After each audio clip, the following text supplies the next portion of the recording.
पिछले चैप्टर में हमने देखा था कि कैसे यूता सुकुना से फाइट के बाद रीका की हेल्प से गोजो की बॉडी से अपनी बॉडी में वापस आता है। दूसरी ओर सभी पुराने सोर्सरर्स का रियूनियन होता है जहां चर्चा होती है कि सुकुना से फाइट में और क्या बेटर कर सकते थे। और अंत में हमने देखा था कि Mei new shadow style school की हेड जो एक ओल्ड लेडी थी उसको खोज कर खत्म कर देती है, क्योंकि अनकंडीशनल बाइंडिंग वाव के थ्रू वो हेड लेडी उन सब जिसने न्यू शैडो स्टाइल सीखा था उनसे वो अपनी मनमानी करवा सकती थी। उसके मरने के बाद कुसाकाबे न्यू हेड बनता है और सभी बाइंडिंग वाव्स को खत्म कर देता है और वहीं पर न्यू शैडो स्टाइल स्कूल की मिस्ट्री भी खत्म हो जाती है। अब इस चैप्टर की शुरुआत में हम मेघुमी और शोको को एक साथ देखते हैं, जहां मेघुमी अपनी फैमिली के हेडस्टोन के पास बैठा होता है। वह अपनी सिस्टर के लिए प्रे कर रहा होता है। इसके बाद शोको मेघुमी से बोलती है कि भले ही बॉडी जलाना बाकी रह जाए, लेकिन डेड बॉडी को साफ करना ऐसा काम है जो करने के लायक है, क्योंकि अगर मेरी वजह से कोई मरने के बाद स्वर्ग में अच्छा दिखेगा तो मुझे खुशी होगी। गेटों को भी मुझ पर छोड़ देना चाहिए था। इसके बाद वो बोलती है कि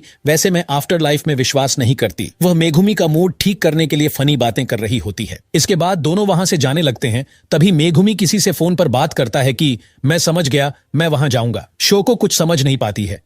इसके बाद शीन शिफ्ट हो जाता है, जहां हमें गाकुगंजी से पता चलता है कि जब यूजी ने मेघुमी के अंदर से सुकुना को बाहर निकाला था, उसके अवशेषों में टेंगन का कर्स वोम भी था, जो अब पूरी तरह उलझा हुआ है। ये वही कर्स वोम है जिसे केंजाकू ने सुकुना को कलिंग गेम में दिया था और सुकुना ने टेंगन के उस कर्स वोम को खा लिया था। इसके बाद हम जुजुत्सु हाई प्रिंसिपल यागा, गाकुगंजी, उताहिमे और अकारी को एक साथ देखते हैं, जहां उताहिमे टेंगन के बैरियर के बारे में बोलती है कि ये ज्यादा देर अब नहीं रहेगा, हमें तुरंत ही इसके लिए एक स्ट्रैटेजी और जनरल प्लान सोचना चाहिए, क्योंकि जापान के चारों ओर टेंगन ने बैरियर बनाए हैं, जिसके कारण कर्स एनर्जी केवल जापान तक ही सीमित है। वो बैरियर अब खतरे में है। इस पर गाकुगंजी बोलता है कि सुकुना के रिमेन्स को रखने से अभी यह कुछ समय तक टिकेगा। सुकुना का रिमेन्स मतलब सुकुना के वो अवशेष जो टेंगन के हैं। गाकुगंजी ने उन्हें जल्दबाजी न करने के लिए कहा, क्योंकि वो सब अभी छोटे हैं। ये यूजी और बाकी सभी स्टूडेंट्स के लिए गाकुगंजी ने बोला कि टेंशन ना लो, तुम लोग अभी छोटे हो। टेंगन का बैरियर अभी भी है, मतलब टेंगन कर्स वोम के फॉर्म में अभी जिंदा है। इसके बाद एक दूसरे सीन में माकी डाइडो को एक कटाना गिफ्ट करती है।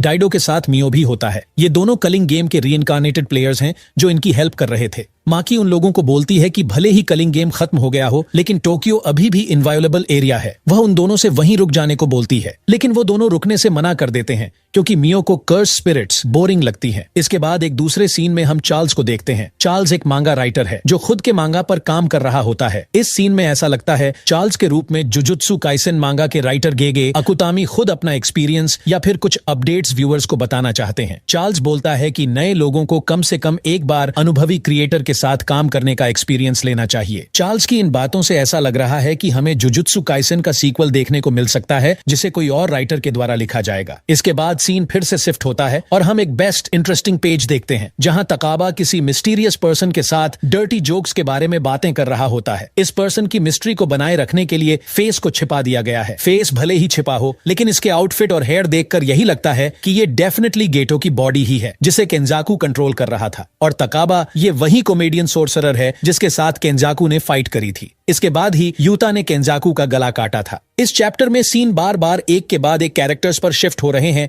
क्योंकि मांगा एंड हो रहा है और सबके बारे में दिखाया जा रहा है। इसके बाद एक दूसरे सीन में यूजी के बचपन का दोस्त अमाई पास्ट में हुई किसी बात के लिए किसी से माफी मांग रहा होता है। वहीं एक दूसरे सीन में हम देखते हैं कि हिगुरुमा एक लॉयर के साथ बात कर रहा होता है और मजे की बात यह है कि हिगुरुमा पर जुजुत्सु हाई द्वारा एक सोर्सरर के रूप में काम करने के लिए प्रेशर डाला जाता है, जिसे वह अपनी लॉयर फ्रेंड से बता रहा होता है। वहीं एक दूसरे सीन में एंजल मेघुमी को बताती है कि कैसे सुकुना ने मेघुमी के दिमाग से हाना की यादें निकाली थी। हाना के मन में सुकुना के लिए फीलिंग्स थी और इसी फीलिंग्स का फायदा उठाकर सुकुना ने उसका राइट हैंड ही उड़ा दिया था। इसके बाद मेघुमी हाना से बोलता है कि अब वह उसके राइट हैंड की जिम्मेदारी लेगा। मेघुमी और हाना शर्माते हुए बातचीत को खत्म करते हैं, क्योंकि हाना के मन में मेघुमी के लिए क्या है ये मेघुमी को भी पता है, इसीलिए सुकुना ने इस फीलिंग का फायदा उठाया था। यहाँ पर लगभग सभी की बातें हो चुकी हैं। अब सीन शिफ्ट होता है जापान के किसी एक नॉर्मल से घर में, जहाँ एक लेडी अपने घर आती है और अपने मंगेतर से डिनर के लिए बोलती है, लेकिन जब वह उसका फेस देखती है वह घबरा जाती है। उसका फेस अजीब हो चुका था। और उसकी आंखें बड़ी हो गई थी। इचिजी इस बारे में यूजी और मेगुमी को बताता है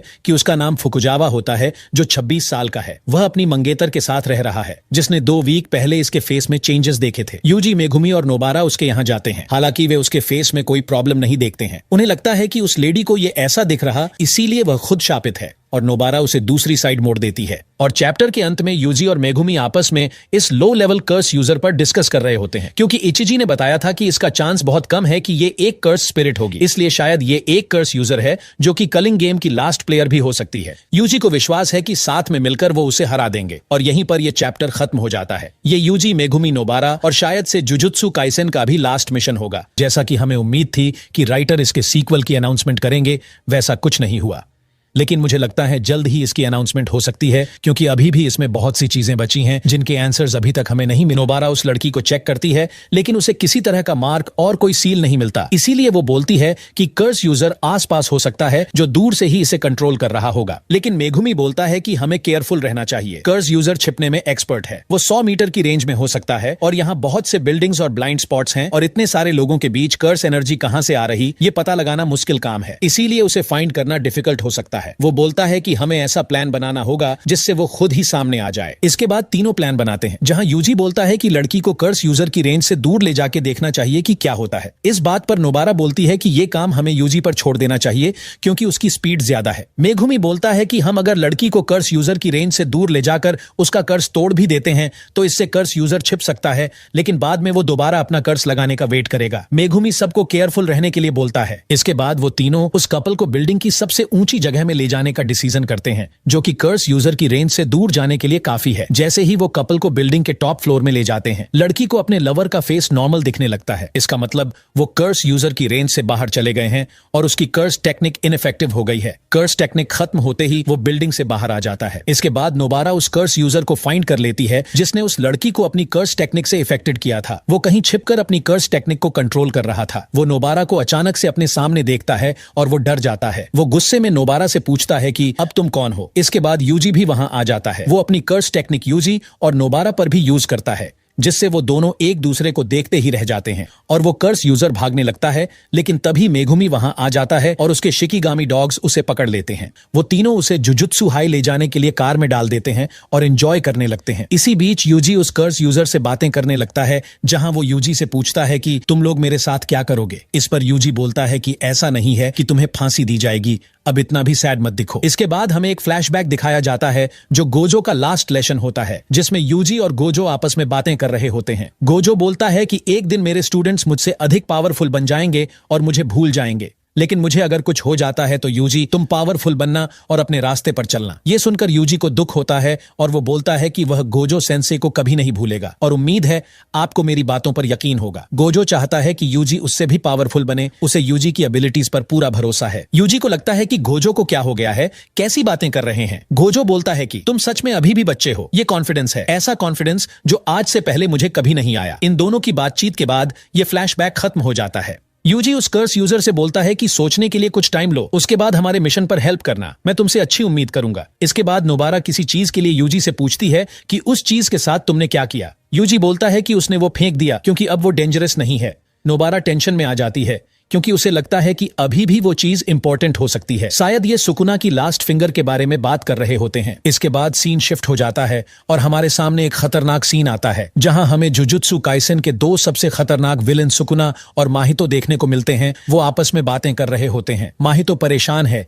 क्योंकि उसे फील होता है कि सुकुना अब पहले जैसा नहीं रहा, वह सॉफ्ट हो गया है। सुकुना उससे बोलता है कि पहले वह गुस्से और नफरत से भरा हुआ था, लेकिन अब वो अलग फील करता है। माहितो को सुकुना का अच्छा बनना पसंद नहीं आता है क्योंकि उसे लगता है कि अब वो अकेला ही बुरा बचा है। अंत में हम माहितो को उदास और सुकुना को शांत और एक पावरफुल पर्सनैलिटी के रूप में देखते हैं। चैप्टर के अंत में हम देखते हैं कि सनसेट के टाइम सभी बचे हुए सोर्सरर्स एक साथ चल रहे होते हैं, लेकिन लास्ट पेज में हम देखते हैं कि सुकुना की एक कर्स फिंगर फर्स्ट चैप्टर जैसे ही किसी बूथ में रखी हुई है जो कि अनसील्ड है। येत्सु काइसेन का एक न्यू चैप्टर जिसे आप आप जुजुत्सु काइसन का एपिलॉग या फिर एक नया अंत भी बोल सकते हैं, वो हमारे सामने आ चुका है। लेकिन इसके पहले मैं आपको बताना चाहता हूं कि जैसा कि चैप्टर 257 में हमें पता चला था कि सुकुना का भाई यानी कि यूजी के डैड जिन इतादोरी है और सुकुना यूजी का चाचा है। लेकिन पूरा जुजुत्सु काइसन खत्म होने के बाद गेगे अकुतामी हमें अब बता रहे हैं कि सुकुना का असली ट्विन ब्रदर जिसे उसने खाया था, उसकी सोल यूजी के फादर में नहीं बल्कि यूजी के ग्रैंडफादर वासुके इतादोरी में थी। मतलब सुकुना यूजी का चाचा नहीं, उसका दादा है। अब चलते हैं आज की इस वीडियो पर, जिसमें बचे हुए कैरेक्टर्स के बारे में हमें 4 अलग अलग पार्ट्स में बताया गया है। सबसे पहले हमें यूजी और यूको का छोटा सा एपिलॉग दिखाया गया है। ये scene final Shinjuku showdown arc के बाद का है, जहां यूजी की स्कूलमेट यूको टोक्यो से अपने होम टाउन सेंदाई सिटी लौटती है। वो सोच रही थी कि उसके स्कूल में से अब कोई उसे नहीं पहचान रहा होगा, लेकिन वहीं यूजी उससे मिलता है और वो दोनों आपस में बातें करने लग जाते हैं। यूको उससे पूछती है कि वो यहाँ क्यों आया है, जहाँ यूजी बताता है कि वो अपने दादाजी के घर की सफाई करने आया है। यूको भी बताती है कि वो भी अपने दादी के घर की सफाई करने लौटी है। यूजी पूछता है कि वो शिबुया इंसिडेंट के टाइम कहाँ थी। वो बताती है कि वो माचिडा में थी, तभी स्नोफॉल होने लगती है। यूको पूछती है कि क्या उसे स्नो पसंद है। वो बोलता है कि उसे आज भी स्नो खास लगती है। यूको भी मन में खुद से बोलती है कि उसे भी स्नो पसंद है, क्योंकि स्नो की शाइन उसे यूजी की याद दिलाती है। यूको के मन में यूजी के लिए फीलिंग्स थी। वहीं पर कुछ दूर मेघुमी और नोबारा भी होते हैं। नोबारा यूजी को देखकर सोचती है कि लगता है अब वो बड़ा हो रहा है। वहीं मेघुमी बोलता है कि हम बच्चे हैं जो कभी फैमिली के बारे में बात नहीं करेंगे। यहीं पर पहला एपिलॉग खत्म होता है। दूसरा एपिलॉग पांडा के बारे में है, जो हमें हैरान कर देने वाला है। ये सीन शिंजुकू शोडाउन आर्क के 68 इयर्स बाद का है, जहां एक लड़का और लड़की गोजो क्लैन के स्टोरेज रूम में रखे हुए पांडा को देखते हैं। लड़की उसे उठा लेती है, जबकि लड़का उसे बताता है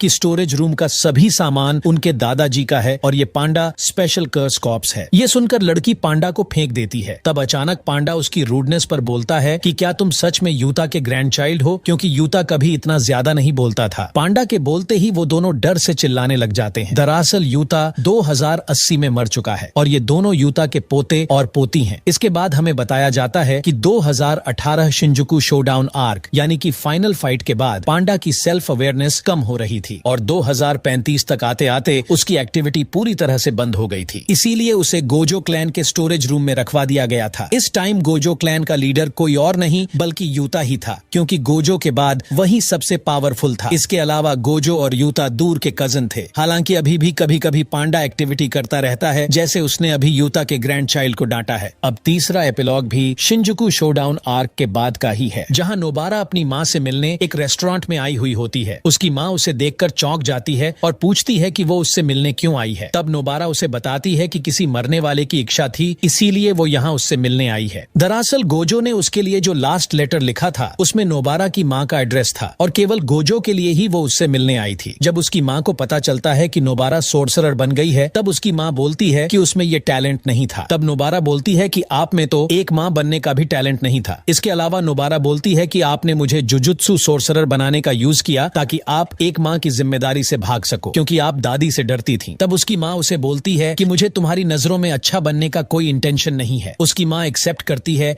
कि वो अपने पेरेंट्स से फ्री होकर अब अपने मर्जी की लाइफस्टाइल को एंजॉय कर रही है। तब नोबारा फिर से बोलती है कि वो केवल किसी मरने वाले का रिस्पेक्ट करने आई है और उसे कुछ यहाँ मजेदार देखना है। ये सुनते ही नोबारा की माँ कुछ समझ नहीं पाती। तब नोबारा अपनी दादी को इशारा करती है जो उसके साथ आई हुई होती है, जो अचानक उसकी माँ के बगल में खड़ी हो जाती है। तब नोबारा को ये मजेदार लगता है कि उसकी माँ दादी के डर से हकलाते हुए बोल भी नहीं पा रही है। इसके बाद चौथे और लास्ट एपिलॉग में हमें उराओमे और सुकुना को दिखाया जाता है, जो मुझे सबसे ज्यादा पसंद आया। ये टाइमलाइन हायन एरा की है, जब उराओमे और सुकुना पहली बार मिले थे। सुकुना उराओमे को कहीं जंगल में अकेले उदास बैठा हुआ पाता है, जिसकी पावर्स उसके कंट्रोल से बाहर थी, जिसके आसपास बर्फ और डेड बॉडीज जमी हुई थी। उराओमे सुकुना को बताता है कि उसके आसपास के लोग सब फ्रीज हो जाते हैं, जिसकी वजह से उसके मोम और डैड भी मारे गए। तब सुकुना उसे बोलता है कि मेरे साथ आओ बच्चे, कल गलती से मैंने अपने आइस हाउस को क्रश कर दिया था। इसके बाद सुकुना उसे अपने घर ले जाता है। वहाँ सुकुना ने जिस मीट को स्टोरेज करके रखा था उसे वो दिखाता है और बोलता है कि चलो अब इसे ठंडा कर दो। इसके बाद सुकुना उससे बोलता है कि तुम्हें भूख लगी है, क्या तुम पागल हो, तुम्हारे सामने मीट रखा है तो खाओ। इसके बाद उराओमे दोनों के लिए मीट बनाता है जो सुकुना को टेस्टी लगता है। सुकुना पूछता है कि उसे इस तरह मीट पकाना किसने सिखाया। तब वो बोलता है कि जब वो बोर होता था तो खुद ही ये सब करता था। तब सुकुना उससे पूछता है कि क्या तुम इंसानों को भी काटना और पकाना जानते हो, वो भी डिलीशियस होता है। उराओमे के मन में केवल यही चल रहा होता है कि कहीं सुकुना भी फ्रीज ना हो जाए। सुकुना उसके टैलेंट को देखकर अपने साथ रखने का फैसला करता है और साथ ही इसीलिए भी क्योंकि उसके लिए सुकुना को सिंपैथी फील हो रही थी। इसके अलावा उसके पास दुनिया में कोई नहीं था जिसकी वो हेल्प कर सके। इसके बाद हमें उन दोनों का लास्ट सीन दिखाया जाता है जहां उराओमे सुकुना से पूछता है कि उसके पास होने पर सबकी तरह उसे ठंड क्यों नहीं लगती। सुकुना को उराओमे की बात मजेदार लगती है क्योंकि वो नहीं जानता था कि सुकुना किंग ऑफ कर्सेस है। सुकुना हंसकर उसके ही सवाल को उसी पर टालते हुए बोलता है कि यही बात तुम पर भी लागू होती है उराओमे। और अंत में इसी बात के साथ दोनों जाने लगते हैं और इस एपिलॉग का यही अंत हो जाता है। आपको इस चैप्टर में कौन सा पार्ट अच्छा लगा कमेंट में जरूर बताना और वीडियो अच्छी लगी हो तो एक लाइक करके जाना। मिलते हैं नेक्स्ट वीडियो में।